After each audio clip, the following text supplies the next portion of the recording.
Buenas noches.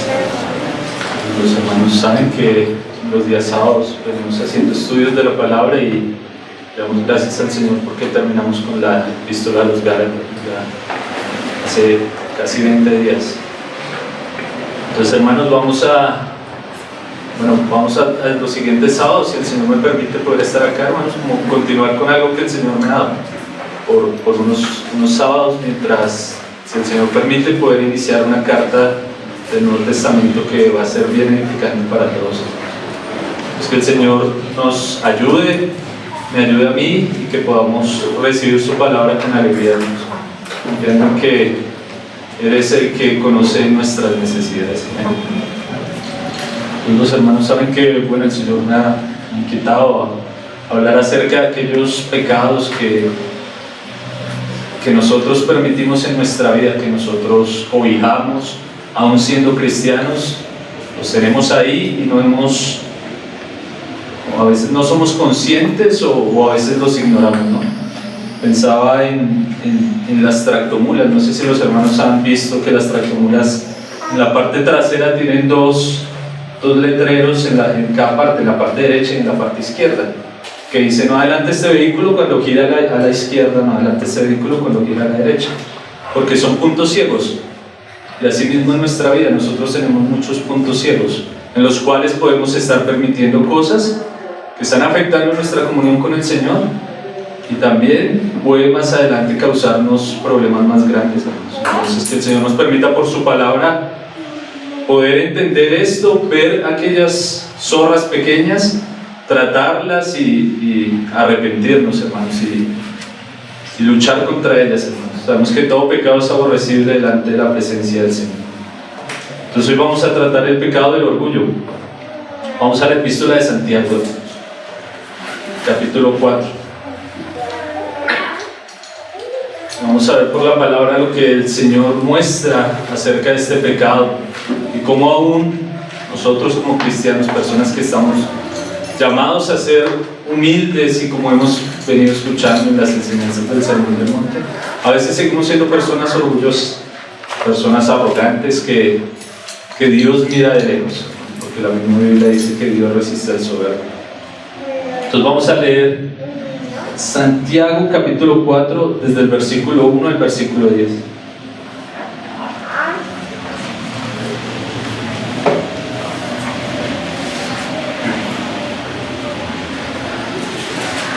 ¿De dónde vienen? 4.1. ¿De dónde vienen las guerras y los pleitos entre vosotros? ¿No es de vuestras pasiones, las cuales combaten en vuestros miembros? Codiciáis y no tenéis, matáis y ardéis de envidia, y no podéis alcanzar, combatís y lucháis, pero no tenéis lo que deseáis porque no pedís. Pedís y no recibís, porque pedís mal para gastar en vuestros deleites.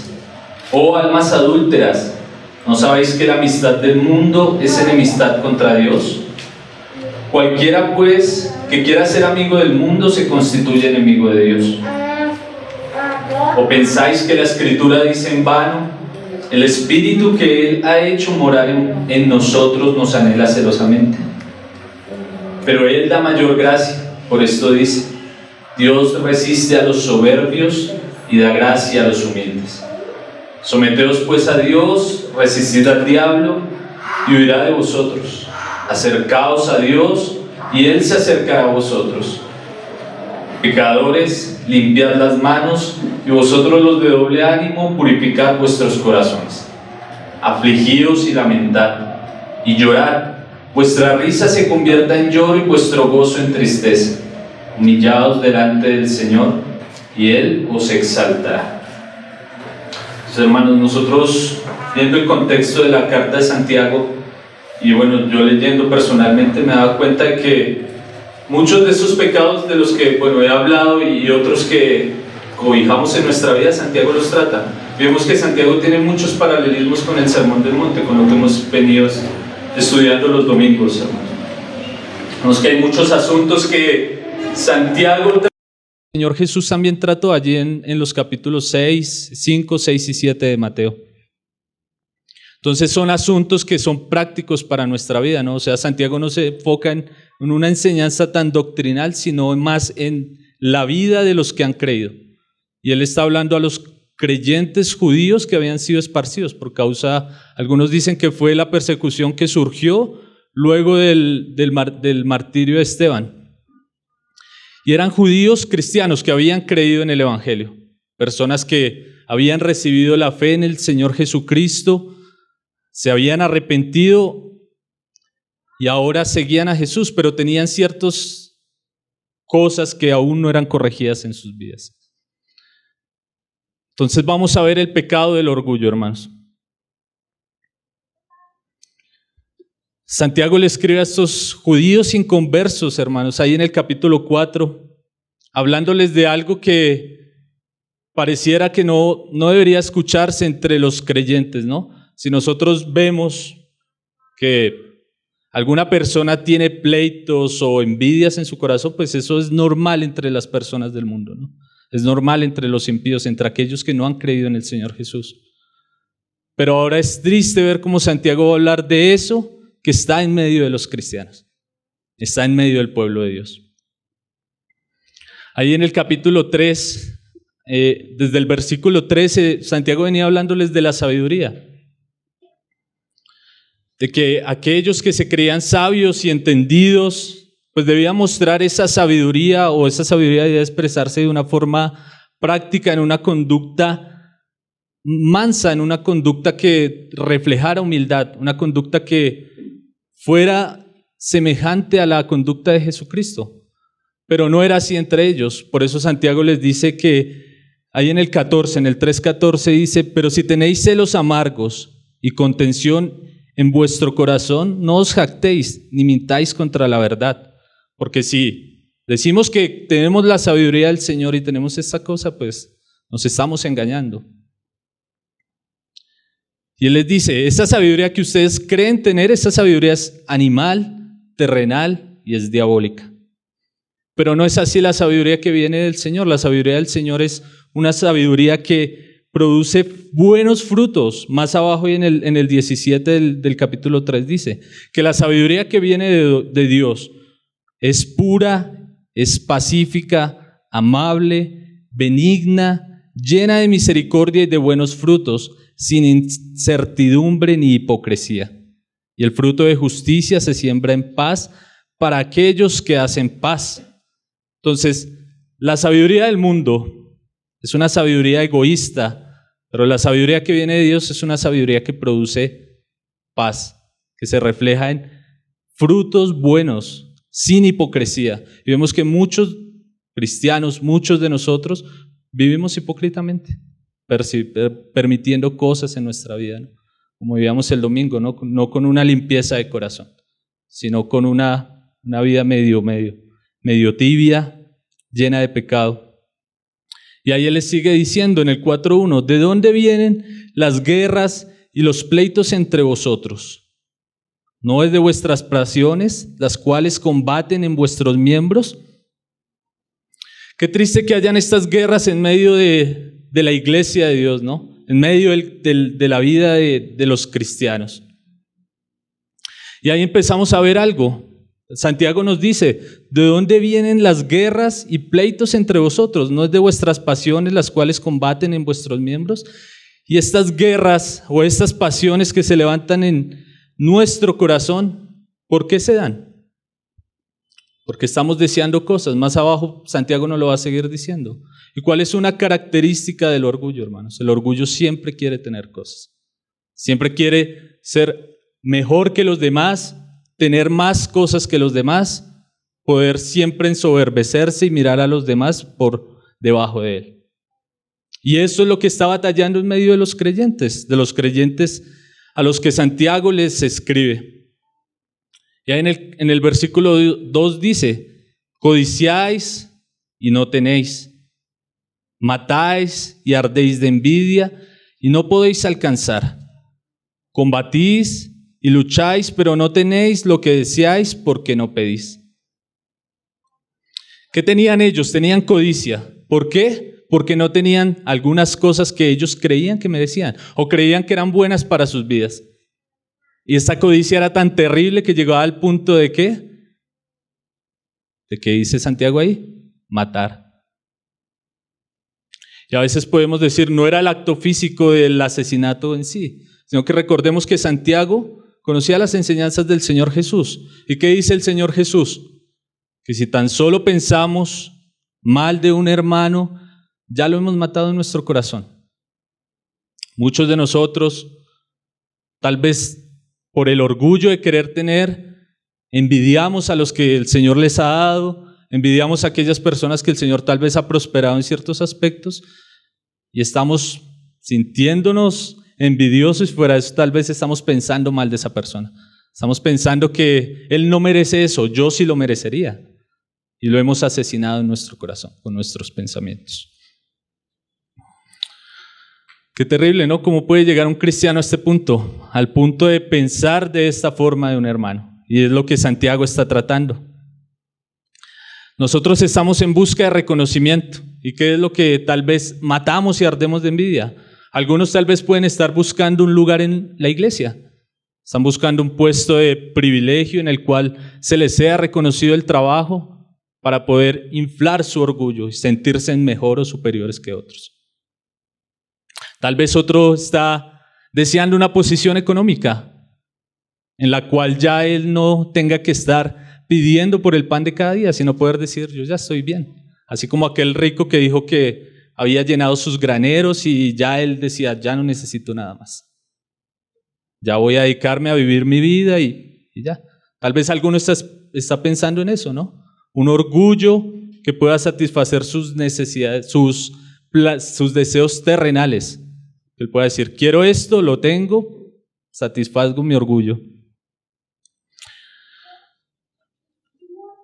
4.2, pero no tenéis lo que deseáis porque no pedís. Pedís y no recibís porque pedís mal para gastar en vuestros deleites.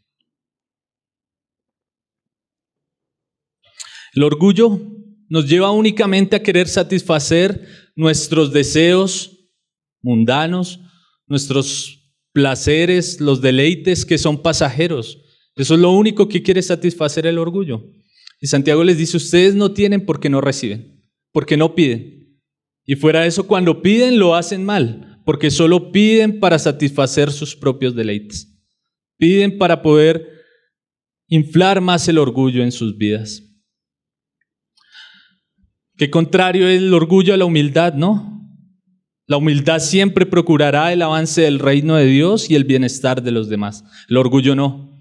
El orgullo solo le interesa satisfacerse a sí mismo. El orgulloso solo le interesa estar bien él, que lo aplaudan, pero no le interesan las demás cosas, no le interesan las cosas de Dios en sí.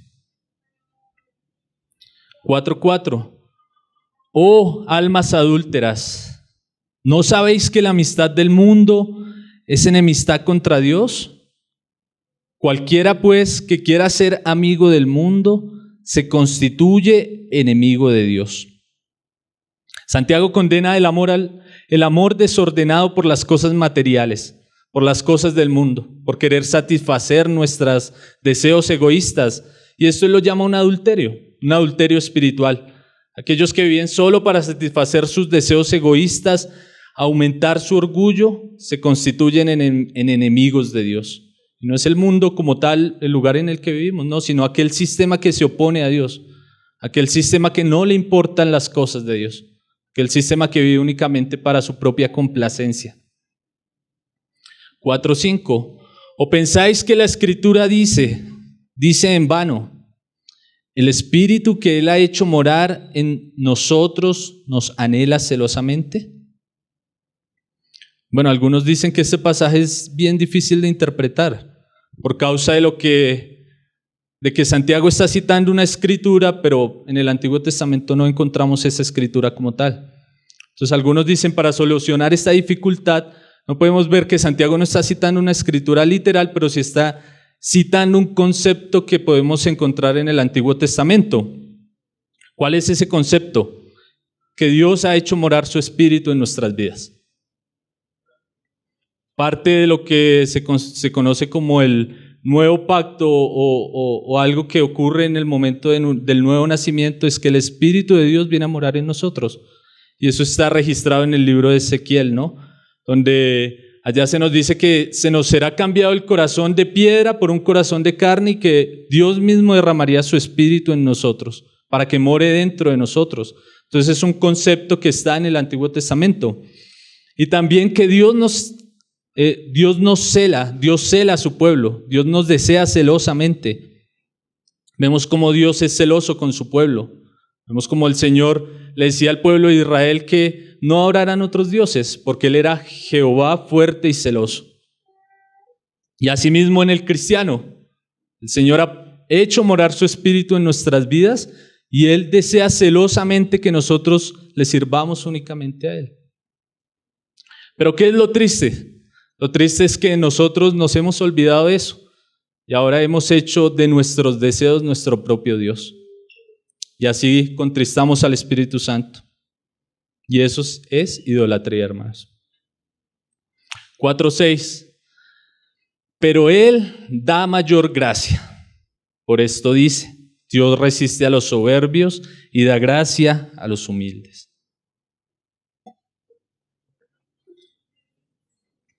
Aquí empieza un poco esperanzador con ese pero que Santiago dice ahí. Pero Él da mayor gracia.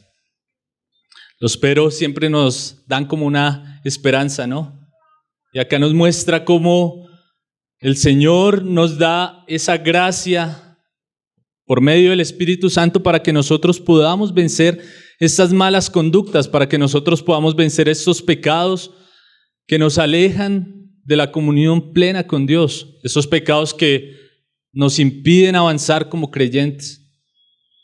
Él ha dado mayor gracia.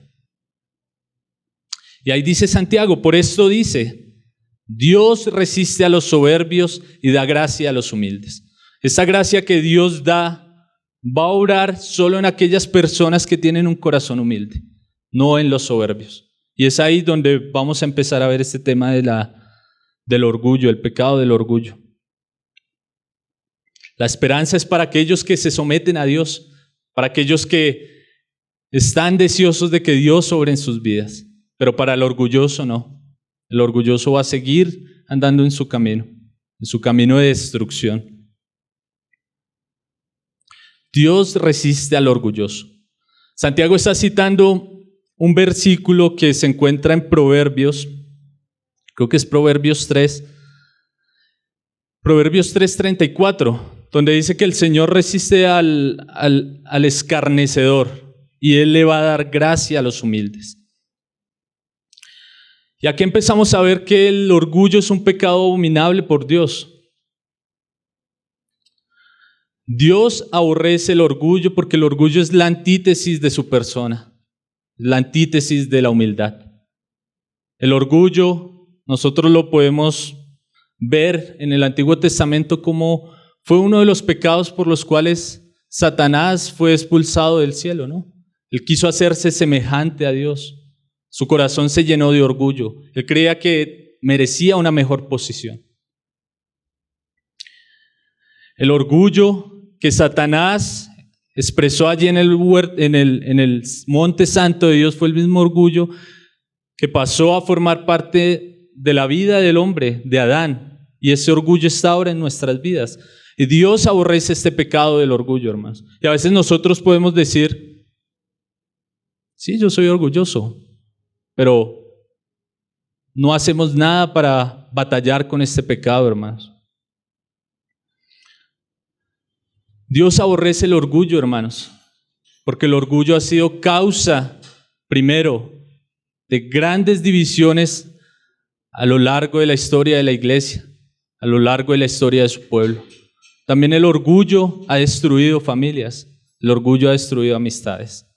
Es un pecado terrible, hermanos. Por eso Dios lo aborrece. Dios aborrece a los orgullosos. Cuando nosotros vamos a la Escritura, hermanos, y miramos lo que es el orgullo, hermanos, lo que el orgullo ha causado, aún en nuestras vidas, lo que a veces el orgullo causa en nosotros, el dolor que nos trae, hermanos. Y aún así nosotros lo seguimos cobijando en nosotros. ¿Y qué dice la Escritura? Dios resiste a los soberbios. y Él va a dar gracia a aquellos que viven como Jesucristo, a aquellos que son humildes. El orgullo es un pecado que nosotros debemos tratar. Nosotros muchas veces, y como lo hemos venido diciendo, hermanos, es más fácil ver el pecado en los otros que ver el pecado en nosotros mismos. Para nosotros es más fácil ver el orgullo en las demás personas que examinarnos y ver en qué estamos nosotros fallando, cómo estamos nosotros siendo orgullosos, cómo nosotros estamos ofendiendo a Dios cobijando este pecado. Hay un pasaje que ilustra bastante esto, no lo vamos a leer porque ya lo hemos visto. El hermano Pablo, cuando habló de los pobres en espíritu, él habló de la parábola del fariseo y el publicano, que está allá en Lucas 18:11. Y muchos de nosotros, y así como dicen varios hermanos, cuando leemos esta parábola, cuando se nos habla de esta parábola del fariseo y el publicano, nosotros los cristianos deberíamos leyéndola sabiendo que es la parábola de los dos fariseos y el publicano. ¿Sí saben por qué? Porque cuando la leemos, nosotros decimos, gracias Señor porque no soy como este fariseo. Entonces muchas veces nosotros somos así, vemos el pecado en los demás, pero nos cuesta ver el pecado en nosotros mismos, hermanos. El orgullo es un pecado muy sutil. Decía Spurgeon, el orgullo crece con presteza igual que otras malas hierbas. Puede vivir en cualquier suelo, prolifera en el corazón natural, brota sin siembra, crece sin riego, e incluso se arraiga muy fácilmente en el corazón renovado cuando Satanás desparrama ahí un puñado de su semilla. Vemos como el orgullo aún lo cobijamos nosotros, como el orgullo aún, a pesar de que nosotros somos creyentes, que profesamos la fe en Cristo, seguimos permitiendo esto que es abominable a los ojos de Dios. Seguimos permitiendo este pecado que ofende a Dios y del cual dice la Escritura que Dios lo resiste. Y como decía, hermanos, nosotros podemos decir, bueno, gracias Señor porque no soy como este fariseo. Pero vamos a ver algunos aspectos en los cuales nosotros estamos permitiendo el orgullo en nuestra vida, en los cuales nosotros estamos siendo orgullosos. Personalmente yo hoy meditando en esto, hermanos, me sentí un poco mal porque en muchas cosas, hermanos, yo estaba haciendo como aquel fariseo, diciendo, Señor, gracias te doy porque no soy como este otro. ¿En qué estamos siendo orgullosos nosotros?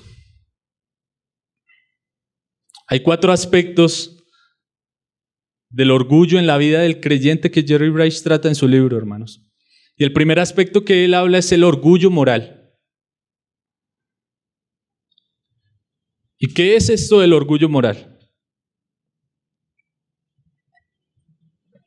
Nosotros como cristianos hablamos que somos el pueblo de Dios, que hemos sido llamados de las tinieblas a su luz admirable.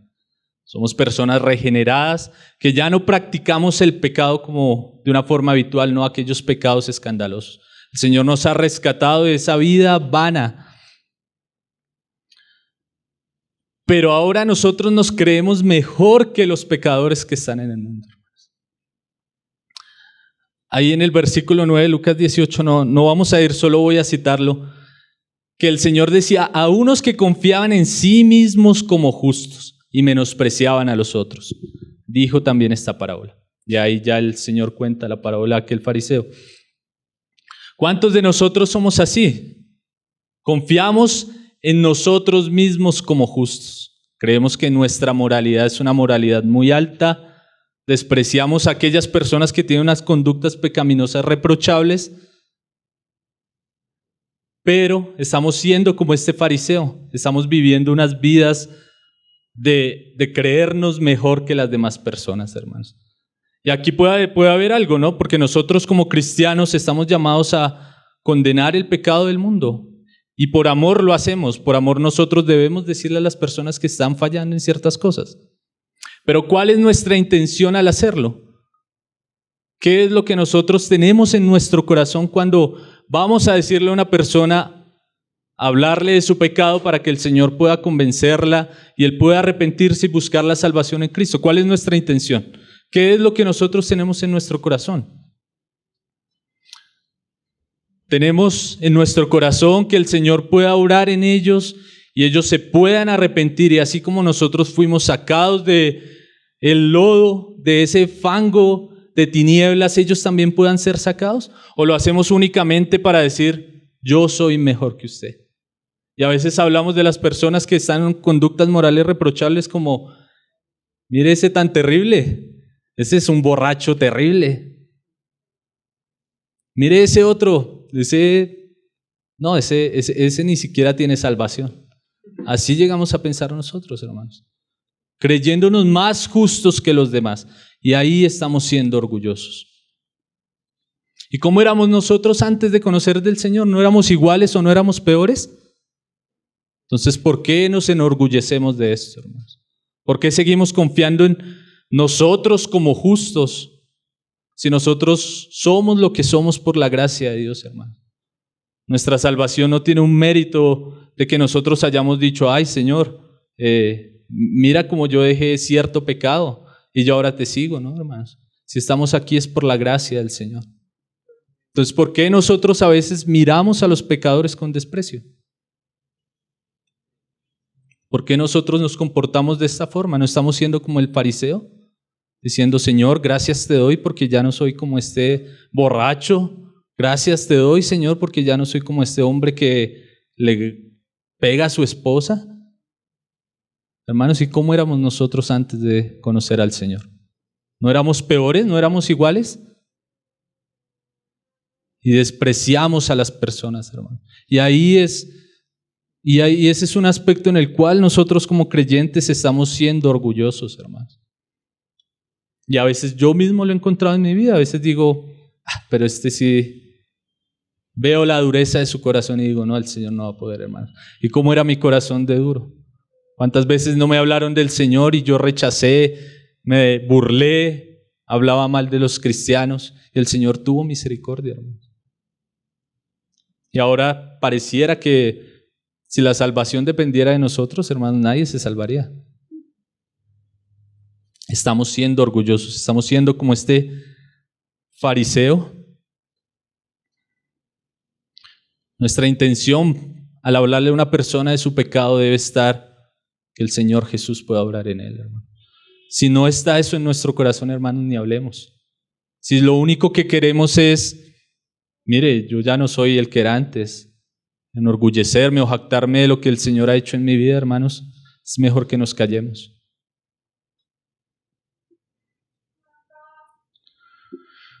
¿Cuántos pensamos, gracias Señor porque no soy como este? Se nos olvida lo que el Señor ha hecho por nosotros, como Él en su misericordia nos ha traído de las tinieblas a su luz admirable, hermanos. Qué terrible, ¿no? Poder ver esto en nuestras vidas. No sé si ustedes lo han experimentado. Personalmente yo me he dado cuenta que a veces he orado de esta forma, a veces he pensado de alguna persona de esta manera, hermanos. Nosotros debemos ver lo que el Señor ha hecho por nosotros. Que si somos lo que somos es por la gracia de Dios. ¿En qué más somos orgullosos? Somos orgullosos en cuestiones doctrinales.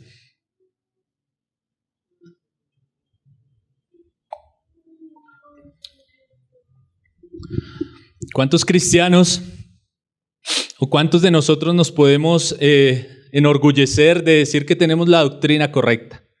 Y si hay algunos aspectos en los cuales nosotros no podemos como retroceder ni dar el brazo a torcer, pero hay otros aspectos en los cuales nosotros, hermanos, ni siquiera sabemos si estamos en lo cierto. Cosas como la justificación por la fe, la autoridad de las Escrituras, la divinidad de Jesús, la resurrección y el regreso de Jesús por su iglesia, hermanos, son asuntos fundamentales en los cuales nosotros no podemos dar nuestro brazo a torcer. Y como decía Judas, debemos combatir ardientemente por la fe que nos ha sido dada en esos aspectos. Pero ¿cuántos en su orgullo por tal vez cierta escuela teológica desprecian a otros cristianos, desprecian a otros creyentes porque no piensan como ellos en asuntos secundarios? Tal vez en alguna forma de dirigir la liturgia en la iglesia, tal vez si el rapto es antes o después de la tribulación, tal vez en otros aspectos. Están siendo orgullosos, ¿no? Hermanos, y esto me parece terrible, porque viendo algunas entrevistas que le han hecho a predicadores reconocidos y que aún muchos de nosotros admiramos, hablando de otro hermano como un hereje simplemente porque no cree como él en un aspecto, pero es un hermano que es fiel a la palabra, que predica el evangelio de Jesucristo, y el otro de una vez lo está censurando. En eso estamos siendo orgullosos, hermanos. Pensaba ahora en Facebook, ¿no? Qué terribles son esos grupos de los movimientos reformados, bautistas, o lo que les llaman los neocalvinistas, ¿no? Como ellos condenan a todo el que no piensa como ellos. Desprecian a todos aquellos que no se aferran a la creencia que ellos tienen. Y es respetable, tienen su posición. Pero ¿qué tal si tal vez la posición de ellos es la errada? O tal vez mi posición es la errada. Porque yo voy a ser orgulloso con los hermanos, censurándolos por cuestiones doctrinales, en asuntos que no son tan importantes, hermanos. En eso también podemos estar siendo orgullosos. Y muchas veces este orgullo se manifiesta más en los jóvenes. Nosotros somos más dados a creer que sabemos las cosas de una forma perfecta. Y a veces recibimos una enseñanza y decimos, esta es la verdad. Y si no creen como yo escuché, entonces ustedes son unos pecadores. Hermanos, si estaba leyendo una enseñanza de Spurgeon que él dio a sus 21 años. Spurgeon era fiel seguidor de las doctrinas de la gracia. Creía en el calvinismo y él dio una enseñanza terrible en la cual condenaba a los arminianos, a los que creían de otra forma, pero que son hermanos. A sus 21 años los condenó de una forma terrible. Pero más adelante, en 1876, cuando tenía 42 años, él ya cambió un poco su posición y ya no habla de los arminianos como despreciándolos, sino diciendo, tal vez ellos están en lo cierto, tal vez también yo esté en lo cierto. Las dos posiciones pueden tener cosas positivas y buenas, también pueden tener cosas negativas y malas. Entonces él decía como que, bueno, ya no los voy a condenar, voy a recibirlos como mis hermanos, porque eso hace la revelación de la Biblia en nosotros, hermanos, nos vuelve más humildes, nos lleva a ver las verdades como Dios las ha revelado, no como el sistema doctrinal me lo ha puesto, hermanos. Nosotros podríamos decir, listo, esos son los problemas allá entre los calvinistas, los arminianos, entre los bautistas y los pentecostales, pero ¿qué de nosotros, hermanos? ¿Cuál es el orgullo de nosotros? ¿De qué nos enorgullecemos nosotros doctrinalmente como iglesia? ¿De que somos la iglesia sin nombre? ¿De que no tenemos un cartón afuera que tiene un nombre, un título, o no tenemos una personería jurídica? Y criticamos a aquellos hermanos que son fieles a la palabra de Dios, que están evangelizando y que están haciendo labor social, mientras nosotros únicamente nos reunimos como la iglesia sin nombre.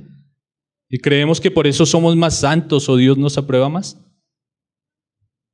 ¿Es ese nuestro orgullo? Hay otros orgullosos, ¿no? que tal vez pueden decir, bueno, yo no soy ni de una posición ni de la otra, yo soy del medio, yo soy más espiritual, yo tomo de la mitad. Y así como decía Pablo, le decía a los corintios, ¿no? Unos dicen, yo soy de Apolos, yo soy de Cefas, pero otros más espirituales decían, yo soy de Jesucristo. Entonces unos pueden estar en un punto intermedio diciendo, bueno, yo soy más espiritual, tengo la mejor enseñanza porque cogí de los dos lados lo bueno. También eso es orgullo, hermanos. ¿Y en qué otra cosa también doctrinalmente nosotros estamos siendo orgullosos? Me llamaba bastante la atención escuchar una enseñanza de John Stott y él hablaba acerca de la perspicuidad de la Biblia. La perspicuidad es como la claridad de la Biblia en ciertos asuntos. O sea, la Biblia es clara en aspectos tales como la salvación. Nosotros podemos leer la Biblia y nos damos cuenta cómo el hombre es salvo, cómo Dios obró para la salvación del hombre. Pero hay otros aspectos en los cuales la Biblia no es tan clara, en los cuales nosotros podemos decir, bueno, si es por aquí o no es por aquí.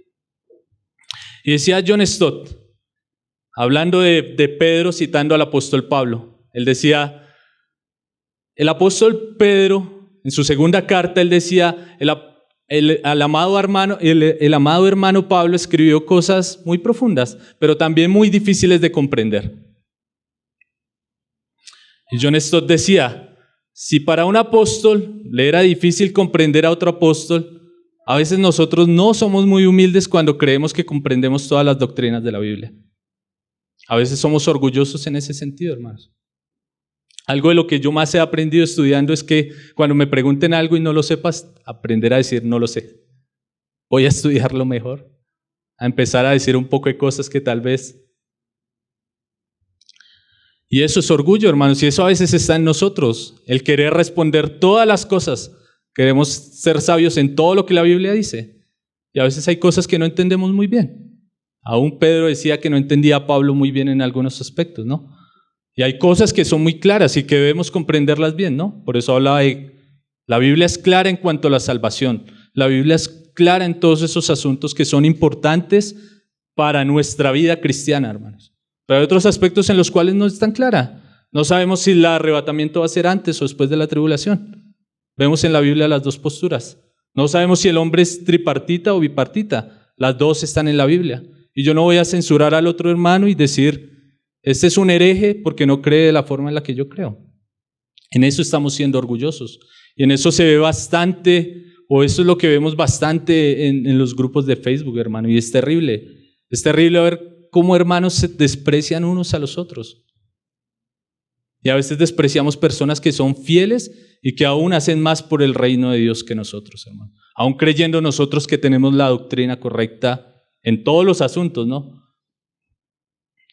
Qué terrible es el orgullo, hermanos. Jerry Bryce cuenta que él hizo una revisión de un libro, no recuerdo bien si era acerca de un tema como tal. Él decía, yo tenía una posición en cuanto a ese tema. Yo creía esto, y leí el libro del hermano.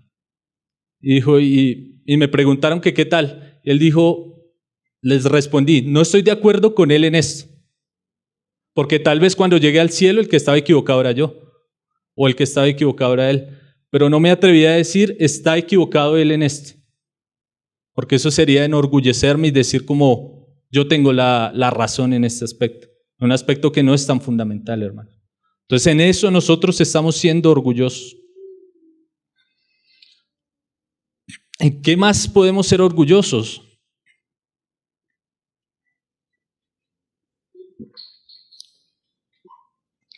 El orgullo del éxito. Podemos alcanzar algunos logros académicos, profesionales o ministeriales, y tal vez nos estamos volviendo orgullosos o jactándonos de aquello. Podemos creer que los logros que hemos recibido los tenemos porque nos esforzamos más. Bueno, y en parte la Biblia dice que el que trabaja arduamente Dios le va a recompensar su labor, ¿no? Pero nos jactamos tal vez de lo que hemos alcanzado y nos olvidamos que si lo tenemos es porque nos ha sido dado de parte de Dios. ¿Cuántos tal vez el Señor les ha permitido una empresa y su empresa ha sido muy exitosa? Tal vez se jactan de eso, aún siendo cristianos. O tal vez el Señor les ha permitido ser muy estudiosos y son muy inteligentes y se jactan de eso. O tal vez, más terrible aún, el Señor le ha dado a algún ministerio y se está jactando porque su ministerio, el Señor lo ha bendecido. Y puede estar menospreciando a otros que tal vez el Señor no ha bendecido de la misma forma. Dice el apóstol Pablo,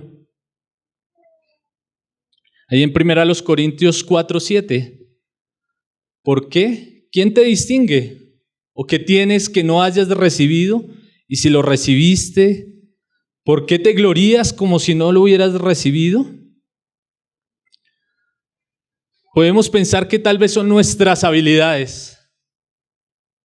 ¿Y qué decía Pablo ahí? ¿Por qué nos gloriamos como si no lo hubiéramos recibido? Podemos estar pensando que fue nuestra habilidad, nuestro esfuerzo y no reconocer que fue la mano de Dios la que obró en nuestra vida, que fue Dios el que nos capacitó, el que nos ayudó y que nos permitió ciertas gracias a nosotros, hermano. ¿Estamos siendo orgullosos en esto? Decía William MacDonald, si un maestro cristiano es más dotado que otro, es porque Dios lo hizo así.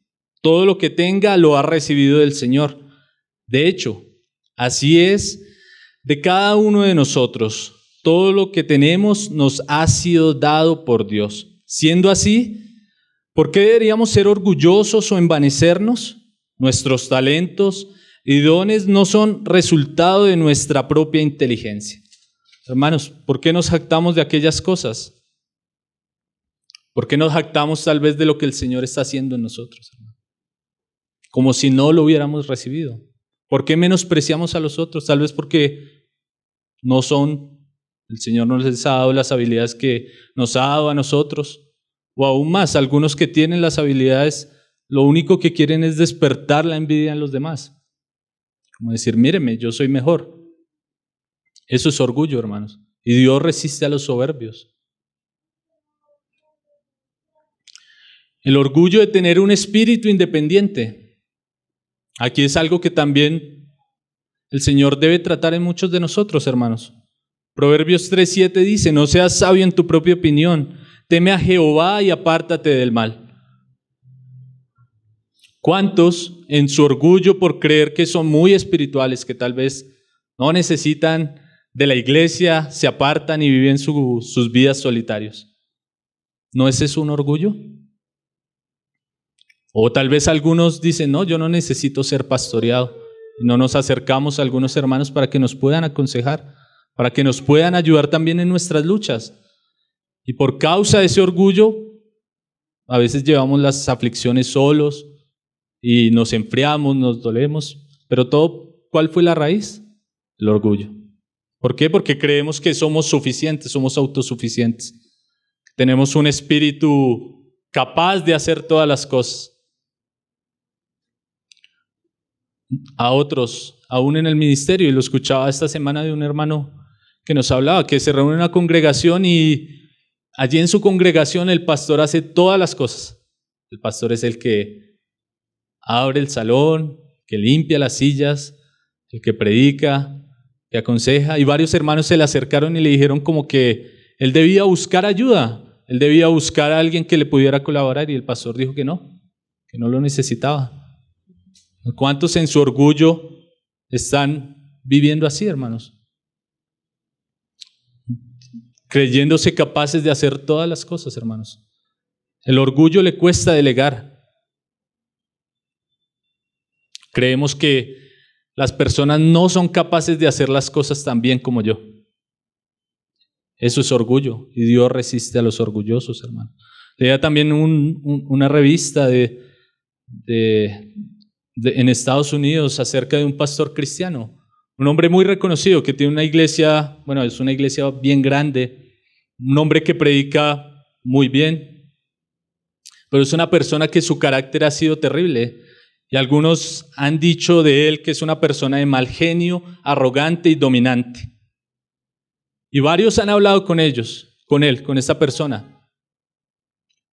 como para decirle que si él no permite que su carácter sea tratado, pues va a traer más daños a la iglesia porque ya los ocasionó. Y ahora otra iglesia en la cual él le está dirigiendo, también están surgiendo las mismas dificultades. Y varias personas le han hablado y él no atiende el llamado. Y es una persona bien reconocida. Es una persona que uno lo escucha y tiene palabra del Señor. Aún ahí está siendo orgulloso, hermano. Porque le cuesta reconocer sus pecados, permitir que el Señor obre por medio de otros y él pueda ser ayudado. Hermanos, ¿estamos siendo orgullosos tal vez nosotros en alguno de estos aspectos? ¿Estamos siendo orgullosos en esto? Tal vez a veces nos cuesta ir donde un hermano y decirle, tengo una lucha con esto, tengo cierto pecado que tal vez me está agobiando. Tal vez no lo hacemos porque, no, pues, ¿qué van a decir de mí? Si tal vez yo soy el que toca el piano. ¿Qué van a decir de mí si tal vez yo soy el que predica? Y en eso podemos estar siendo orgullosos, hermanos. Y esto va a seguir causando daño en nosotros, hermanos, porque recordemos, como estos pecados Pequeños son como algo que nos lleva a cosas más escandalosas, más terribles. Y leía a este hombre y es terrible que lleva bastante tiempo en el pastorado. Y hay una carta que firmaron 41 ancianos diciéndole, porque ya habían hablado con él a solas, habían hablado con testigos y él no ha querido arrepentirse. Y aún hasta estaba escuchando una enseñanza que subieron de él de hace 2 días. Hermano. Qué terrible, ¿no? Un espíritu independiente. ¿En qué más hay un espíritu independiente? ¿Cuántos de los jóvenes no buscan el consejo de una persona mayor para tomar alguna decisión? Muchos de nosotros tal vez hemos obrado así en algunas ocasiones, ¿no? Como decir, no, pues yo soy capaz de hacer esto, o yo tomo esta decisión. Y hemos sido avergonzados, hermanos. Y gracias al Señor que hemos sido avergonzados. Pues vamos a Santiago al versículo 6, hermanos. Pero Él da mayor gracia, por esto dice, Dios resiste a los soberbios y da gracia a los humildes. En el 7, someteos pues a Dios, resistid al diablo y huirá de vosotros. Acercaos a Dios y Él se acercará a vosotros, pecadores, limpiad las manos, y vosotros los de doble ánimo, purificad vuestros corazones. Afligíos y lamentad y llorad, vuestra risa se convierta en lloro y vuestro gozo en tristeza. Humillaos delante del Señor y Él os exaltará. Mirando estos pasajes, veía como una de las formas en las cuales Dios nos muestra para que nuestro orgullo pueda ser tratado, hermanos. Lo que primero Él nos dice ahí es someternos. El orgullo le cuesta someterse, el orgullo le cuesta buscar ayuda, el orgullo le cuesta reconocer que no es capaz de hacer todas las cosas. Por eso el Señor dice, someteos pues a Dios. Y es algo interesante, ¿no? Porque la Escritura nos habla de que todos debemos someternos, primeramente a Dios, pero también los unos a los otros. No hay alguien que no se tenga que someter. También hemos visto en la carta de Pedro que Pedro le dice a los ancianos que también deben someterse a los hermanos. Y nosotros debemos someternos a los ancianos y todos en amor. La mejor forma de tratar el orgullo es sometiéndonos. De tratarlo, ¿no? Porque si no lo tratamos, va a haber otra forma en la cual Dios va a tratarlo, que es humillándonos. Porque dice Proverbios, antes de la humillación viene la altivez de espíritu. Yo reflexionaba en esto también en la forma en la cual el Señor nos dice de someternos, porque a veces hay algunos, bueno, yo pensaba en el sometimiento primeramente a Dios, también en la iglesia, los unos a los otros, a los ancianos, pero también el sometimiento en nuestras casas, hermano. La Biblia dice que la esposa debe sujetarse a su esposo. Pero hermanos, también nosotros debemos ser conscientes que si estamos en amor, aún el mismo esposo también va a estar sujeto a su familia. Pensaba en lo orgulloso que a veces somos como hombres, y bueno, y tal vez hay muchas congregaciones en las cuales a la mujer se trata como de dejar a un lado y se trata como con desprecio, algo que llaman la misoginia, que es desprecio hacia la mujer o tener a la mujer arrinconada a un lado. Y muchas personas tal vez en una forma machista están viviendo igual en sus hogares, de una forma orgullosa hacia sus esposas. No escuchan el consejo que Dios da por medio de ellas y luego vienen las consecuencias, ¿no? Dios nos ha dado esposas para que las escuchemos, hermanos, para que tal vez también nosotros escuchemos la voz de Dios por medio de ellas, si nos hemos casado con mujeres piadosas. Y a veces de pronto no es piadosa, pero el Señor quiere hablarnos por medio de ella.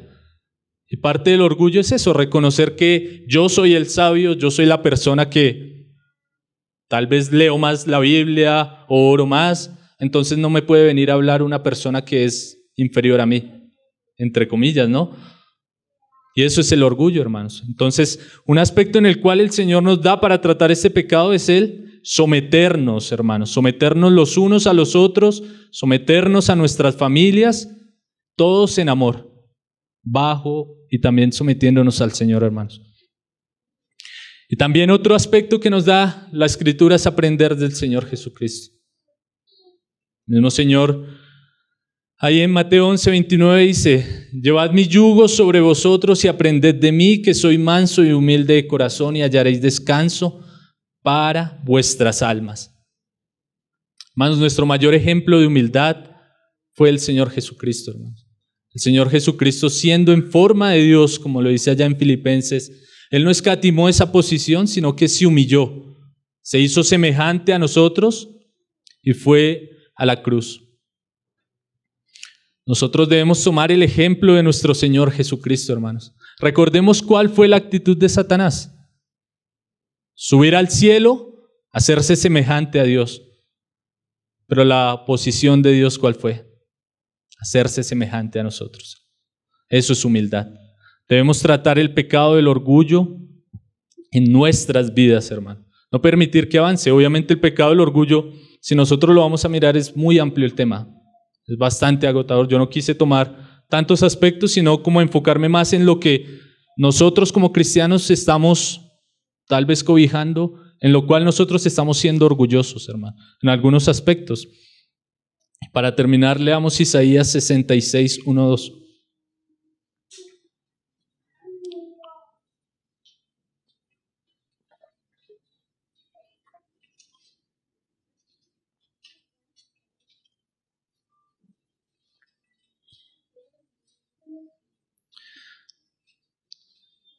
Jehová dijo así: el cielo es mi trono y la tierra estrado de mis pies. ¿Dónde está la casa que me habréis de edificar y dónde el lugar de mi reposo? Mi mano hizo todas estas cosas, y así todas estas cosas fueron, dice Jehová. Pero miraré a aquel que es pobre y humilde de espíritu y que tiembla a mi palabra. Qué precioso ver que el lugar o el hogar donde el Señor va a habitar es con los humildes. Nosotros podríamos pensar, pues es Dios, Él va a habitar en medio de los poderosos, pero no, Dios va a habitar en medio de los humildes. Si seguimos cobijando la soberbia en nuestra vida, hermanos, Dios nos va a seguir mirando de lejos. Examinémonos, pidámosle al Señor que, así como Santiago decía ahí en el versículo 9, que podamos afligirnos, lamentarnos y llorar por esos pecados en nuestras vidas. Entonces que el Señor nos ayude, hermanos. Vamos a orar y vamos a dejar el tiempo para la mutualidad. Amén, hermanos.